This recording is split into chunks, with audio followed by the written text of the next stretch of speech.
Unasema Ruto one time ama two time? Mimi binafsi. Mimi binafsi nasema Ruto one time. One time. Pale nyuma tulikuwa tuko na uhusiano mzuri sana na mheshimiwa mbunge. Mwingine anakuchukulia kama wewe ni suluhisho la kila kitu. Yeah. Hata pale alivyokuwa mpiga tamu zake 2, tulikuwa tuna uwezo wa kumsukuma katika hii. Lakini senator watachukua, women rep watachukua, governor pia kwanza ipa the blessings na Achonyi Council of Elders. So Achonyi, tutakuwa na lini governor wetu? Labda kuongea na governor kwamba huku kumeharibika. Lakini naomba nitafutie nafasi pale. Tunajiombea tantana. Kahocho naye amekuja na mbio. Hata waheshimiwa wenzangu pia huwa wananiuliza. Hata wakisema leo nakuja kuweka chini ile shule yote wajenge upya. Kila simu nakupigia unapokea. Mbunge wetu alikuwa ametangaza kwamba yeye atakuwa mbunge wa tamu moja. Kama sasa sisi tutamani tuseme kama Wachonyi tutataka mtu fulani awe gavana. Wewe ndio MC wa MP? Wengi wanasema una manage vipi kuishi nyumbani? Ni vizuri lakini pia kunatakana kuwa na baraka za wale wanaokupigia kura. Ukasema kwamba ulikuwa umefuliza. Lawama imekuja kwa nani? Viongozi. Na usiku nikatafuta na mtu ambaye ilikuwa kuna umuhimu nimsaidie. Wakati najipanga kuja kwa hii interview, nilikuwa na wakati mgumu sana kutafuta, kwa sababu unajua kwenye interview unaambiwa wafaa balance, ndio isione kama tunakupigia kampeni. So strengths zilikuwa ni nyingi sana. Lakini huku kwenye negatives, kwenye weaknesses, ilikuwa ni ngumu sana. Mpaka inabidi nikuulize wewe mwenyewe. Challenges ambazo wewe unaziface hapa, ambazo zile tuseme labda top 3, ambazo zinakufanyia wewe kazi yako kidogo inakuwa ngumu, ama uwezi deliver labda on time, ama vitu kama hivyo, ni kama zipo.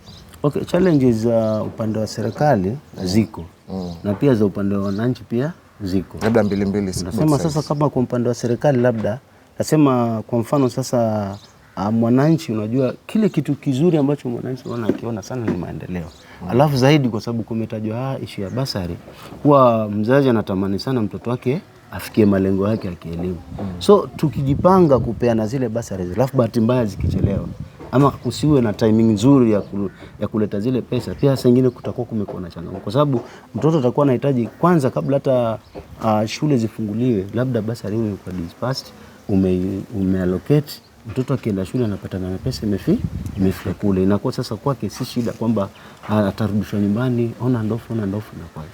La pili pia upande wa serikali, pengine kuna miradi ambayo imependekezwa na mwananchi na mimi pia nikaipeleka ikakubalika. So upande wa kama ule procurement yatakana ifanyike haraka ili ule mradi ambao ulitangazia watu kwamba utafanyika wauone unafanyika na muda. Otherwise hawaelewi. Anaweza kuambia nini? Aliyeka 5 milioni na hata wapinzani wanatumia hiyo fimbo kutuchapia. Alikuja akamwambia hapa atamwekea mradi wa 5 milioni. Sasa yeye unajua hiyo mradi ya 5 milioni hata hiyo pesa hajatumia kule, amechukua anatumia na mambo mengine. Na kiukweli mtu ataamini kwa sababu sasa ulisema kitu fulani kitafanyika na hakikufanyika. Lakini sasa si kwa makosa yako, labda makosa ya upande ule executive kule. Lakini mwananchi hajui mradi ambao ni wa executive, hajui mradi ambao ni wa ward, hajui mradi ambao ni wa mbunge. Sote si ni viongozi tutachukuliwa kitu fulani kikoseka haitajulikana hii ni ya jukumu la fulani, hili jukumu la fulani. Sasa ukirudi huku kwa pia upande wa wananchi, kama vile ulivyosema kwamba viongozi ukichaguliwa yani mwingine anakuchukulia kama wewe ni suluhisho la kila kitu. Okay, hata kama nataka kusuluhisha kila kitu lakini nguvu itanishinda. Mshaona.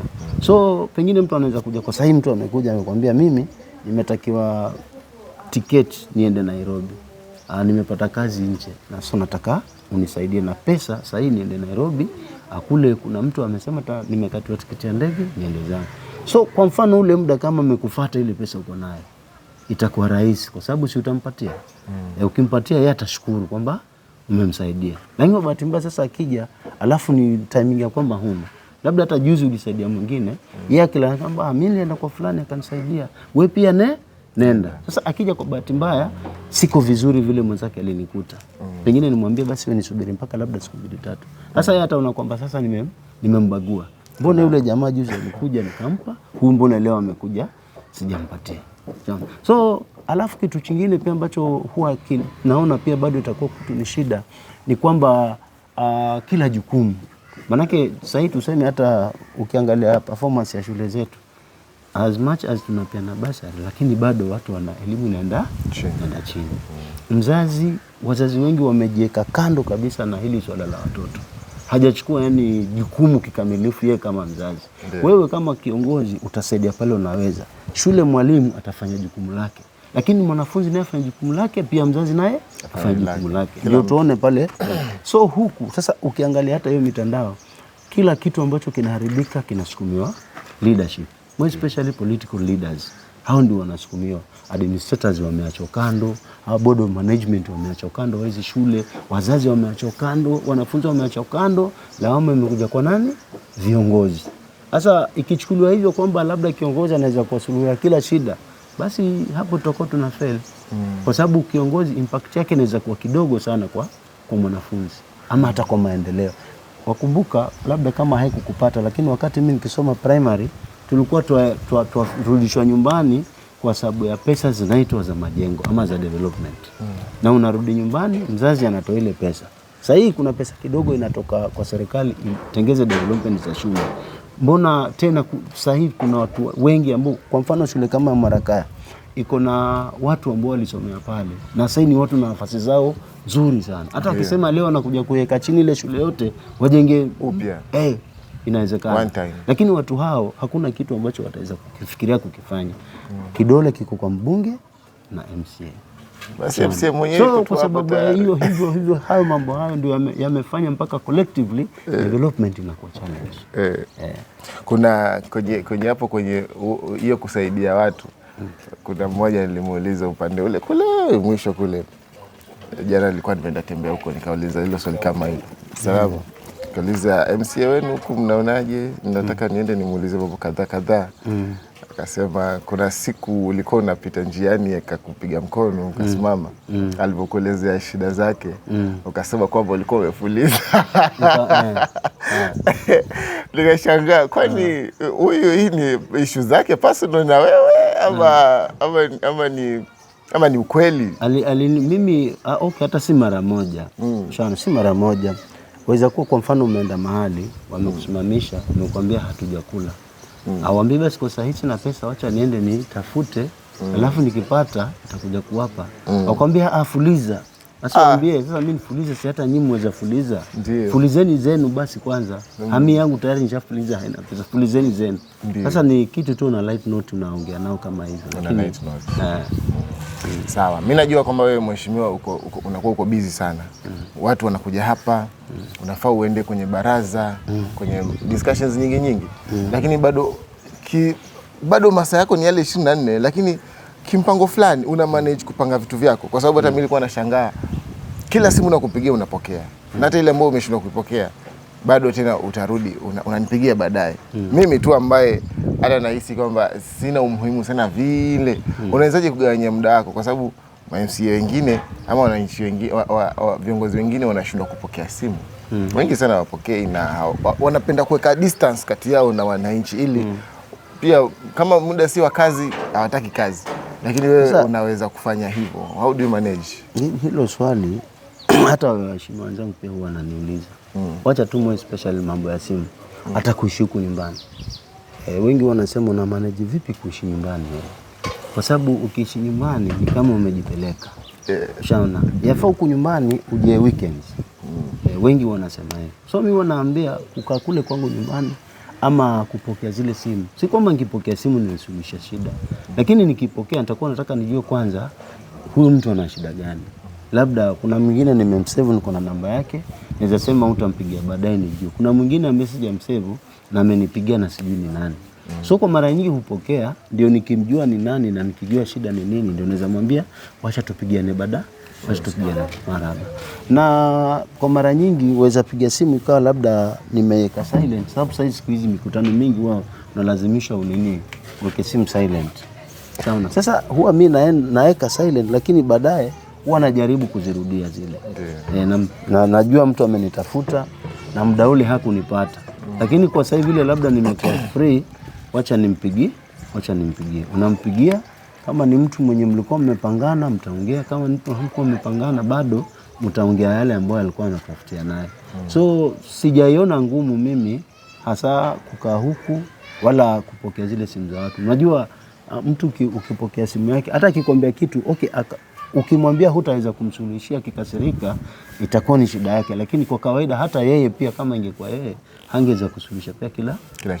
So ukisema labda sitashika simu kwa sababu labda ni simu inanitaka nifanye hivi na hivi na hivi, na huwa inakuwa ngumu. Na mimi hata simu pia huwa si rahisi kuzima. Mimi simu yangu huwa inakaa kutoka, hata tuseme kama itakuwa na nani moto kila siku, basi inaweza kaa kutoka Januari mpaka December sijazima ni washe tena. Labda tu iwe labda kumepotea stima muda mwingi ndio inaweza. So si rahisi mimi kukata kupokea simu, na huwa napokea kwa sababu pia hujui hata hizi simu. Kuna siku mimi nilizima simu nikasema acha nilale vizuri, na usiku nikatafuta na mtu ambaye ilikuwa kuna umuhimu nimsaidie, na sikuwa nimewacha hiyo simu. So nilijuta sana, ndio maana huwa sipendi kabisa kuzima simu zangu. Na kwa ndani ya muda mfupi umeweza swali la mwisho hili, umeweza kuongoza kwa success kubwa, yani kwa sehemu kubwa sana umesucceed. Na sana sana viongozi ambao wana succeed kwa kiwango hiki, napata next time anaendelea maybe mbunge, maybe senator, maybe governor.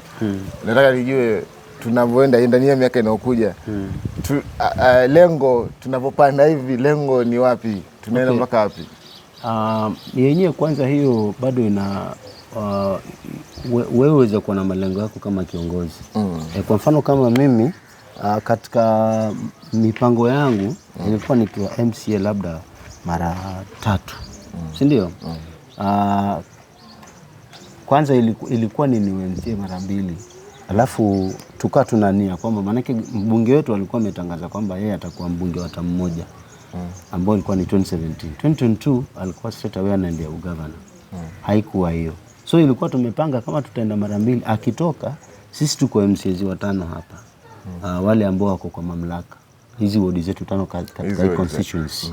Tulikuwa tumepanga tutakocus tuamue kama mbunge ameondoka ni nani ambao tuweza mfront anini asonge asimame ubunge. Hayo ni mambo ambayo tulikuwa tumeyapanga kama isipokuwa sasa ule uhusiano wetu pale nyuma tulikuwa tuko na uhusiano mzuri sana na mheshimiwa mbunge. Ilikuwa kila kienda Nairobi, baada ya kirudi tunakaa pamoja tena, tunajaribu kutathmini yale mambo ambayo yanafanyika kila ward, labda kwako kuna challenge gani, kuna nini ambao hii term yetu ya pili haijakuwa.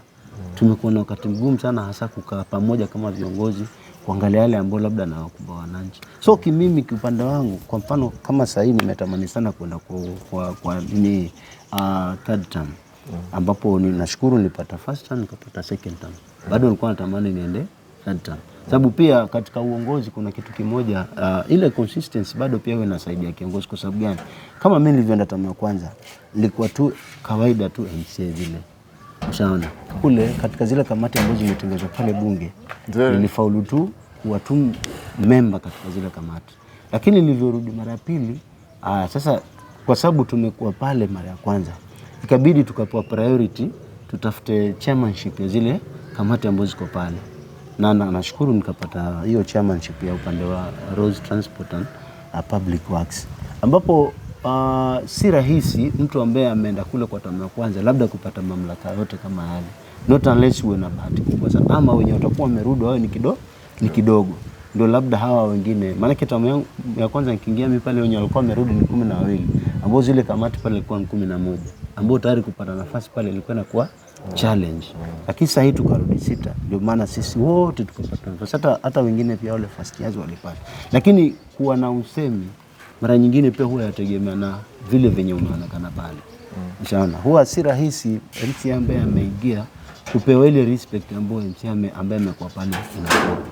So hata mimi natamani sasa hivi nikienda tamu ya pili ya 3 kama utakuja kuwa na nafasi, maana yake naiona kunaweza kuwa na shida. Kwa mfano sasa mimi niko hapa Marakaya, MP yuko pale Silala.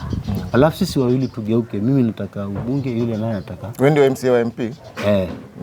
Sasa mimi kwangu inakuwa changamoto kidogo. So kama nitakuwa kumekuwa na nafasi ya kusonga mbele ni vizuri, kwa sababu katika kila hatua mwanadamu anafaa kianza stage ya chini aendelee kufanya nini? Kukua. So katika wewe mwenyewe azimio yako bado kuna pia yale matarajio ya mwananchi. Maana hata kiongozi pia ukijibeba wewe mwenyewe kusema nataka hiki, ni vizuri, lakini pia kunatakana kuwa na baraka za wale wanaokupigia kura. Ni mara nyingi unaona mwingine akitaka kufanya kitu fulani inakuwa rahisi kwa sababu hajaibeba yeye, imebebwa na kila mtu. Ndio. Sasa kibebwa na kila mtu kama sasa sisi tutamani tuseme kama Wachonyi tunataka mtu fulani awe gavana. Tukija kusema sisi tunataka fulani awe gavana, itakuwa rahisi kwake kuliko yeye mwenyewe kusema yeye anataka kuwa gavana. Unaona tofauti. Sasa as much as wewe utakuwa na ari yako, lakini pia sauti ya wananchi ina baraka zake. Haya, swali la kizushi. Sikutaka kuuliza hili lakini naona niulize tu. Unasema Ruto one time ama two time?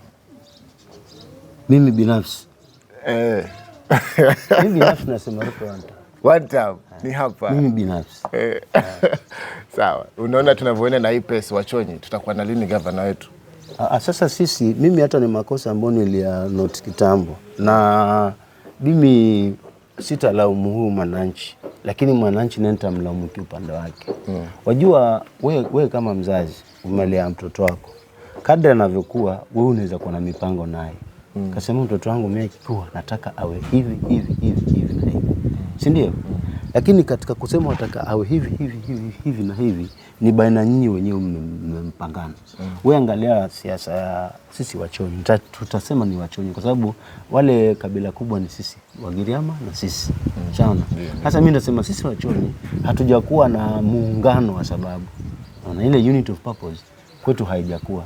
Utapata kila mtu anapigania hivyo. Kwa mfano tuseme sasa tungekuwa tuko vizuri saa hii vile maseneta wetu wamepiga pale term zake 3. Ndio. Ushaona hata pale alivyokuwa amepiga term zake 2 tulikuwa tuna uwezo wa kumsukuma katika hii nafasi nyingine. Lakini ngoja nikwambie kama Wachonyi sisi tunafail kwa sababu gani? Ule ubinafsi. Yule seneta hata kama angejitolea kusimama bado mwingine anasema atosheka hii naendani. Sasa kule kwa wenzetu si atosheka, ni bado kutafuta nafasi za kupata sauti kule juu. Kwenda mbele. Ndio maana unaona wale wako na sauti nyingi kutushinda. Sisi Wachonyi si ni wawili tutasema. Mbunge na Mazai. Senator. Na tuna mwingine nani ambaye tunamtegemea kule mbele. Angalia kama wengine hapo. Si wako wengi. Sasa sisi tukitaka tu nafasi vizuri tupate huu gavana. Tena tuna uwezo mkubwa. Tumeambiwa sisi ni kidogo, lakini mimi kwa mtazamo wangu, jana mimi nilikuwa nimetoka Malindi naja huku nyumbani. Nilikuja kubeba wasichana wawili na mvulana mmoja, walikuwa na homa, walikuwa nasoma Katanangala Secondary School. Wanarudi kwa huku Tezo. So wakawa kwa barabarani. Mimi wakanisimamisha, nikasimama. Wote wako na uniform. Mwenda wapi? Tuenda nyumbani. Mbona mmetoka shule saa hii? Nasikia vibaya, ndio tuenda nyumbani tukaenda hospitali.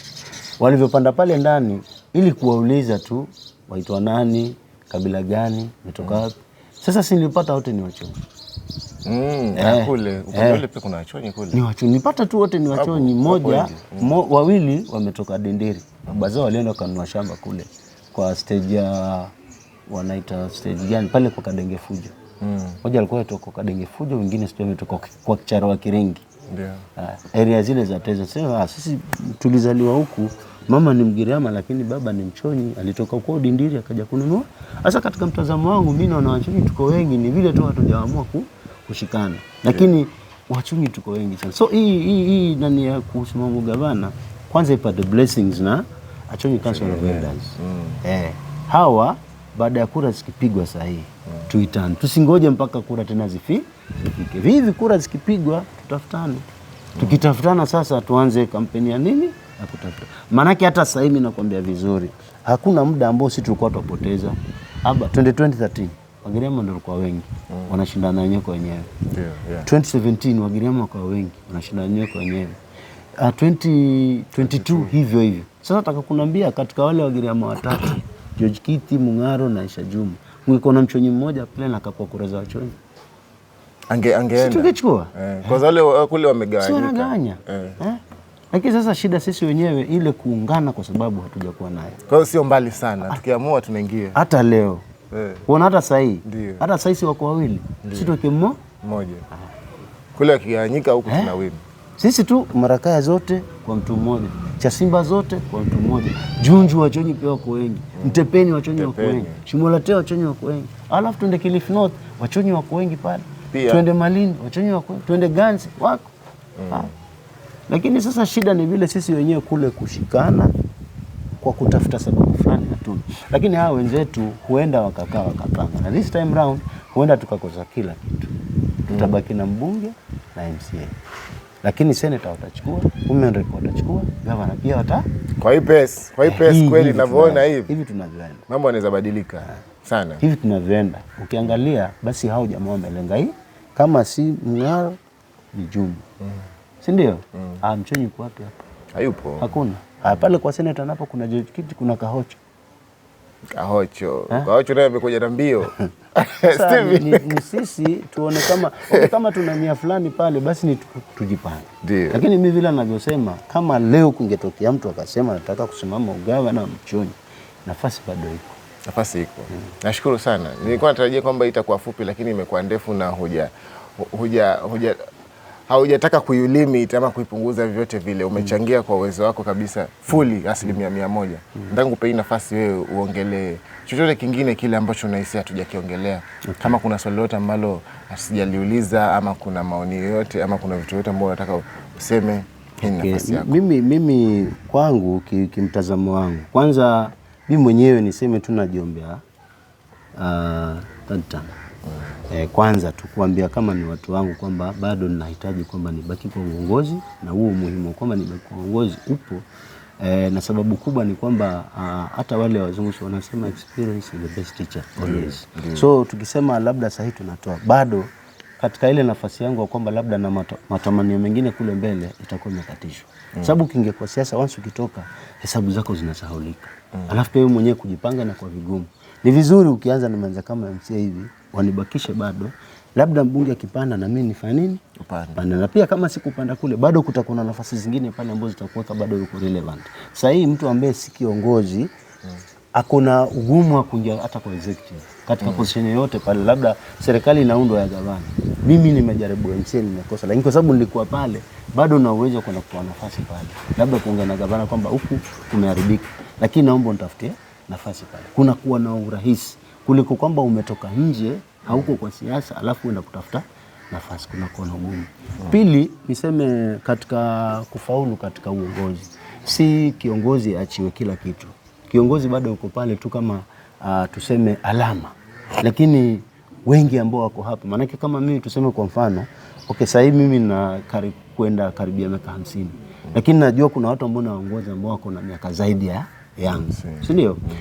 Pia katika upande wa maarifa naweza kuwa niko hivi, lakini bado kuna watu wengi ambao wana maarifa kunizidi. So kitu ambao mimi nakiita ni kule kushirikiana. Si kila mara wananchi wakija wanakuja kwa kukashifu. Sengine waje kwa kupongeza na pia kwa kushauri. Hiyo inaleta ule umoja na kila mtu atakuwa anajisikia kwamba anahusika katika development ile inapatikana mahali fulani, kwa sababu si kwamba naitafuta mimi, lakini katika kule kushirikiana ni kama moto itafuta pamoja. So kutakuwa na ugumu kule kuaruzana. Hiyo tu mimi ambayo naweza kusema kwa sasa. Nataka nikushukuru tena kwa muda wako, lakini pia vile nataka nishukuru viewers. Viewer yote ambaye amekaa hapo for all this time bana, nakushukuru sana. Huu ni upendo, na kwa ishara ya huu upendo naomba uache comment hapo ya kopa. Tuko pamoja sana hadi tutakapopata interview nyingine kama hii. Na hisi tutakuja baada ya kura, tutakuomba tena utupatie interview kama hii, tuzungumzie yale ambayo yatakuwa yametokea wakati huo. Sawa. Mungu awabariki.